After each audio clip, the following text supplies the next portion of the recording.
Good morning.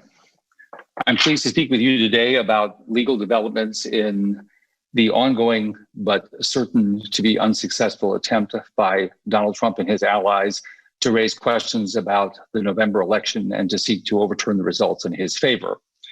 And at the very outset, I would like to distinguish, if I could, between the appearance of great harm being done, and there is harm being done to the democratic process, and the actual reality of what could happen here in this election. The harm is real. There is, however, no chance whatsoever that Donald Trump can be successful in what it is that he is trying to do. We all know that democracy is a constitutional and legal process that functions in large part because we as a nation operate by a set of norms. Our elected officials operate as a set of norms. Our candidates operate under a set of norms. And all of this is defined by respect for the will of the people. And this year, we should be celebrating what election officials have done.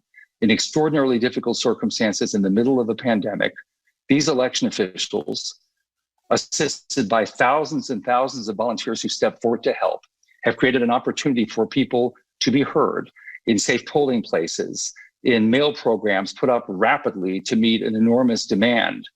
In a number of ways unprecedented in the administration of our elections, these election officials, our voters, our volunteer poll workers have stepped up to make this election possible. And that's what we should be celebrating. What Donald Trump has done and is continuing to do is to denigrate and defame and deride this entire process and to allege to the American public that what they know in their hearts is not true is somehow true, and that the election that occurred on November 3rd, by which their voices was heard, was somehow illegitimate. And that's a serious, serious act of a president to do, unprecedented in presidential history.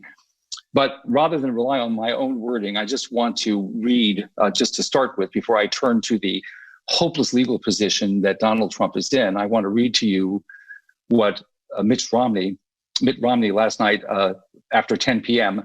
posted on this topic. Senator Romney of Utah, obviously a Republican, and the former party standard bearer for the presidency in 2012.